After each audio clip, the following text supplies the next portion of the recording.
মানুষ সম্মান পেয়ে ধন সম্পদ নেতৃত্ব পেয়ে আল্লাহকে ভুলে যায়, ওই মানুষ বেপরোয়া হয়ে যায়। টাকার গরমে মানুষ তার কাছে আসতে পারে না, ক্ষমতার গরমে তার কাছে মানুষ দাঁড়াতে পারে না, এলাকার মানুষ নিরাপদ থাকতে পারে না। এমন চিত্র আমাদের সমাজে আছে না নাই? আল্লাহ বলেন, ইয়া রাসূলুল্লাহ, কারুনের ঘটনা শোনান। আমি আল্লাহ তাকে এত সম্পদের মালিকানা দিয়েছি, যেই সম্পদগুলি রাখার জন্য যে গুদাম ঘর ছিল, ওই গুদাম ঘরে যেই তালা ব্যবহার করা হতো, ওই তালার যে ছোট ছোট চাবি ছিল, এই চাবিগুলো বহন করার জন্য বড় শক্তিশালী কর্মচারী পর্যন্ত নিয়োগ দেয়া হতো। এবার আল্লাহ বলেন, মুসা, কারুন থেকে তুমি নির্দিষ্ট হারে যাকাত আদায় করো, ওই ধনীর কাছ থেকে আদায় করে গরিবদের মাঝে বিতরণ করে দাও। তাফসীরের কিতাবে লেখে, হযরতে মূসা পয়গম্বর কারুনকে বললেন, এ কারুন, 1000 দিরহামে তুমি 1 দিরহাম দিবে, 1000 দিনারে তুমি 1 দিনার দিবে, 1000 বকরি থেকে তুমি 1টি করে বকরি আল্লাহর রাস্তায় দিয়ে দাও। এর কারণ শুনে নাও, এই যে তোমাকে সম্পদ আল্লাহ তোমাকে দিয়েছেন, ওয়া আহসিন কামা আহসানাল্লাহু ইলাইক, এই যে সম্পদ আল্লাহ দিয়ে ইহসান করেছেন, তুমিও গরিবদের ইহসান করো। মূসা নবী বুঝায়, কারুন এখান থেকে দাও, গরিবদের দাও, আখিরাত অর্জন করো। শুধু তাই নয়, আমি এই কথা বলছি না তুমি গোটা সম্পদ দিয়ে দাও, আমি মাত্র 1001 অংশ দিতে বলেছি। এবার কারুনকে যে আল্লাহ ধন সম্পদ দিয়েছেন, এ কারুন বলে, মুসা, আমি এত নরম লোক নই, তোমার সেই সোজা কথায় আমি বাঁকা হয়ে যাব। এবার কারুন বেপরোয়া হয়ে মূসা পয়গম্বরকে জানিয়ে বলেন, ক্বালা ইন্নামা উতীতুহু আলা ইলমিন ইনদি,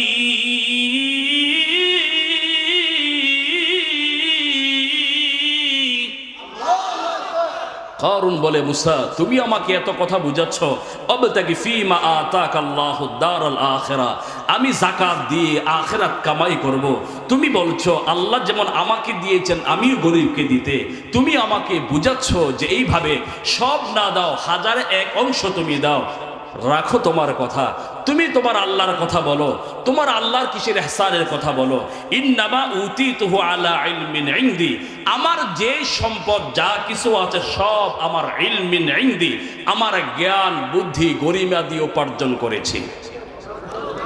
আর একটু আসতে বললাম, বাড়ি উনি শুনে ফেলবো মনে হয়, জোরে কর না, নাউযুবিল্লাহ। এই যে আল্লাহ সম্পদ তাকে দিলেন, সম্মানিত করলেন, কিন্তু এই লোকটা বেপরোয়া হয়ে গেল। এমন চরিত্রের মানুষ আমাদের দেশে আছে না নাই? জোরে বলুন, আছে না নাই? নির্বাচন যখন ঘনিয়ে আসে, আমার দেশের চেয়ারম্যান প্রার্থী থাকলে, মেম্বার পদপ্রার্থী যারা হয়, এরা মানুষের সামনে বড় বড় জনসভায় বলে থাকে, আমাকে যদি আগামীতে আপনারা নির্বাচিত করেন, আপনাদের জন্য এই করব, সেই করব, মসজিদ করে দিব, মাদ্রাসা এই করব, সেই করব। এমন বড় বড় বক্তব্য দেয় কি দেয় না?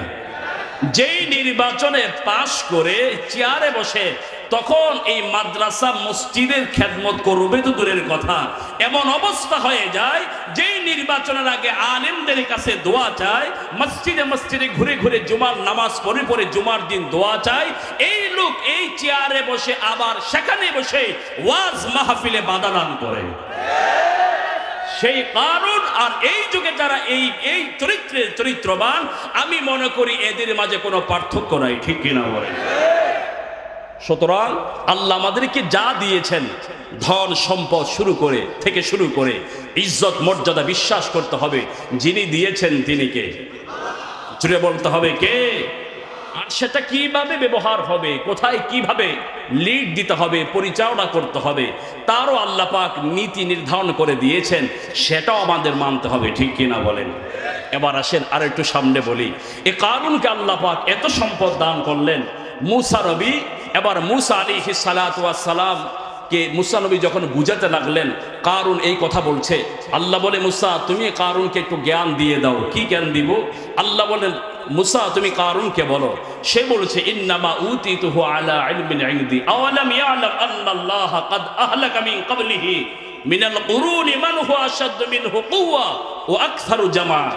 কারণ আজকে অর্থ হয়েছে ফেরাউনের সাথে তোমার একটা সম্পর্ক হয়ে গেল টাকার কারণে। কারণ আজকে তোমার যে শক্তি, যেই আধিপত্য দেখাচ্ছ, সম্পদের কারণে বড় বড় কথা বলছো, আল্লাহকে চিনতে চাও না, পরিচয় দিতে চাও না। কারণ শোনো, তোমার যে শক্তিশালী ব্যক্তি পৃথিবীতে ছিল, যে আল্লাহ তাদেরকে ধ্বংস করতে পেরেছেন, সে আল্লাহ চাইলে তোমাকেও ধ্বংস করতে পারেন, ঠিক কিনা বলেন? মুসা নবীকে আল্লাহ বলছেন আপনি কারুনকে ওয়াজ শোনান। মুসা নবীকে আল্লাহ বলছেন কারুনকে ওয়াজ শোনান। সেই ওয়াজ কোরআনে কারিমে শুধু ঘটনা আসে নাই, আমাদের বাস্তবতার আলোকে শিক্ষা দেবার জন্য আসছে, ঠিক কিনা বলেন? আমি আপনাদেরকে সেটাই বুঝাতে চাই। আজকেও এক শ্রেণীর মানুষ একটু সুযোগ পেয়ে অবস্থা এমন হয়ে যাচ্ছে, যেই মানুষ অতীতের সেই অত্যাচারের যে শাস্তি হয়েছে, সেই অত্যাচারের যে বিচার হয়েছে, যে শাস্তি হয়েছে, আজকে সেই ব্যক্তিরা ভুলে যাচ্ছে, ঠিক কিনা বলেন? আরো সহজে বুঝেন, 5ই আগস্টের আগে যে মানুষগুলো এই দেশে মাজলুম ছিল, মাজলুম বুঝেন তো, নির্যাতিত, ঘরে থাকতে পারে নাই, মামলা মোকদ্দমার ভয়ে বিভিন্ন জায়গায় আত্মগোপনে ছিল, ইভেন আমাদের কাছে এসে দোয়া চাইতো, এই মাজলুম মানুষগুলি এখন দেখা যাচ্ছে জালেমের কাতারে নাম লিখতেছে। ভুল বললাম? কথা বলেন।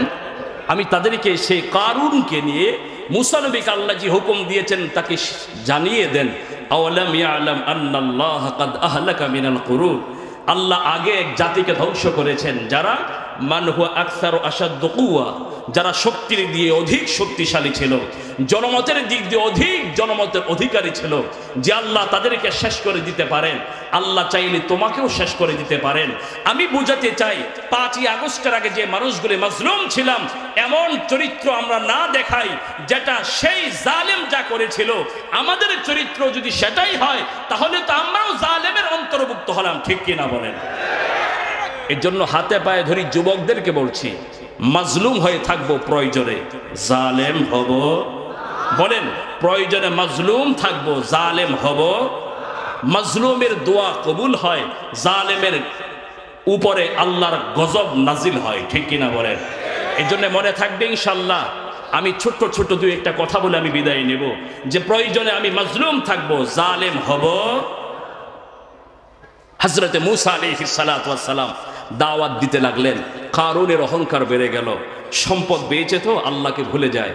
কারুনের অহংকার বাড়তে বাড়তে এমন অবস্থা হয়, কারুন যখন কোথাও যেত, আল্লাহ বলেন সেখানে আসছে ফি জিনাতি, তার বিশাল সাজসজ্জা, বিশাল বাহন, বিশাল এই বাহিনী নিয়ে সে যখন যেত, কিছু মানুষ ছিল যারা ছিল দুর্বল ইমানদার, তারা দেখে বলতো, আল্লাহ আল্লাহ তুমি যদি কারুনকে যে সম্পদ দিয়েছ, আমাকে যদি এই পরিমাণ সম্পদ দিতে, মিসলামা উতিয়া কারুন, কারুনকে যে সম্পদ দিয়েছ, আমাকে যদি এই সম্পদ দিতে, কারুনের যে পাওয়ার, যে নেতৃত্ব দিয়েছ, আমাকে যদি সেই নেতৃত্ব দিতে।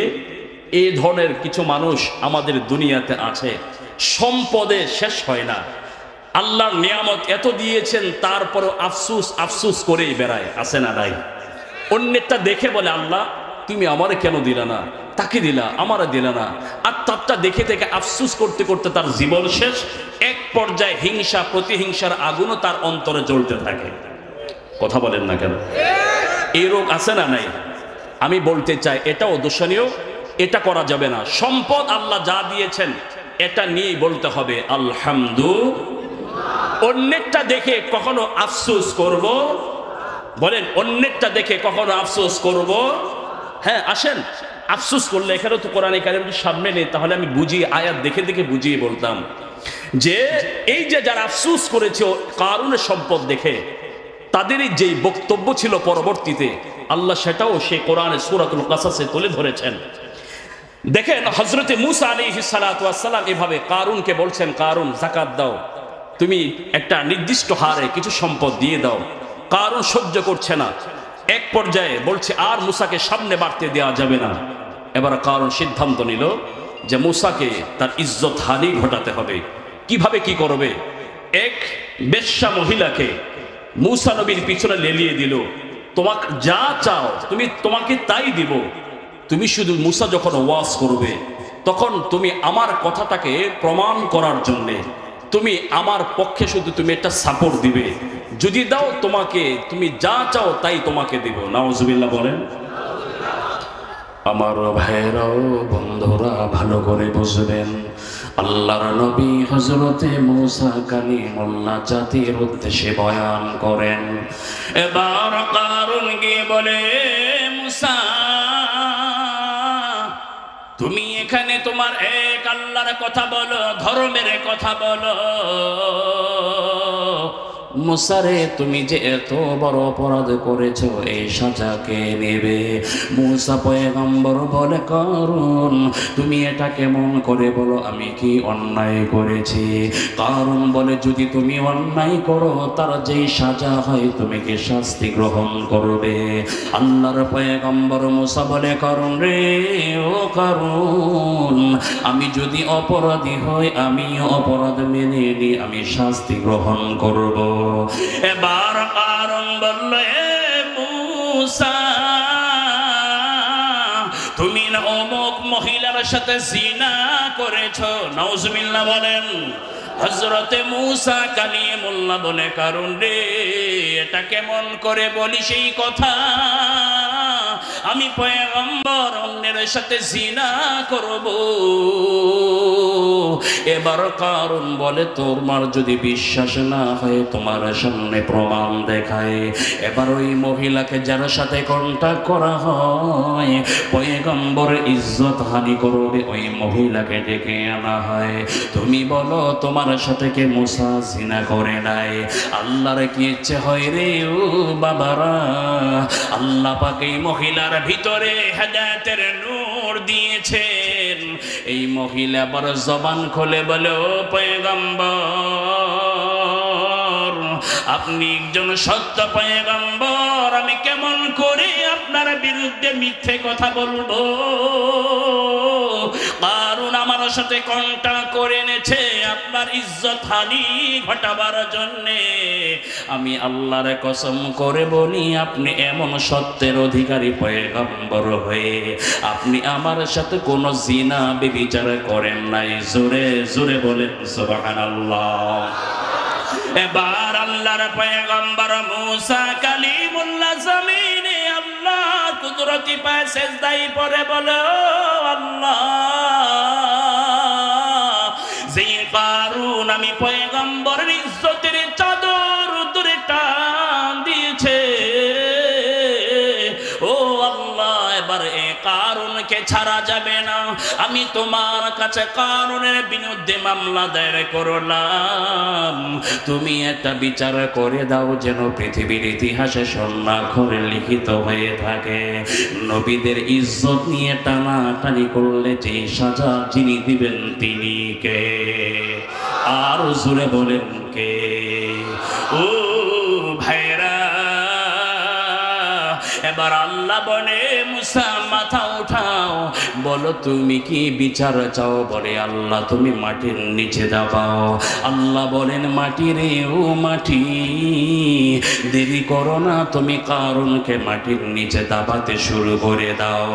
এবার কারুনকে যখন মাটি দাবাতে শুরু করে দিল, মূসা পয়গম্বর বলেন, আল্লাহ গো, তুমি যদি শুধু কারুনকে মাটির নিচে দাবিয়ে দাও, কারুনের অঢেল সম্পদের ব্যাপারে মানুষ আমাকে বলবে, কারুনের সম্পদ আত্মসাতের জন্য মূসা মনে হয় অভিশাপ দিয়েছে। মাবুদ গো আল্লাহ, তাহলে একটা কাজ কাজ করো, কারুনের সাথে তার সম্পদগুলিও জমিনে ডাবিয়ে দাও, যেন পৃথিবীর মানুষ আমি নবী মুসার ব্যাপারে কোনো অপবাদ দিতে না পারে। এবার আল্লাহ বলেন ফাখাসাফনা বিহি ওয়া বিদারিহিল আরদ ফামান কানা লাহু মিন ফিয়াতিন ইয়ানসুরুনাহু মিন দুনিল্লাহ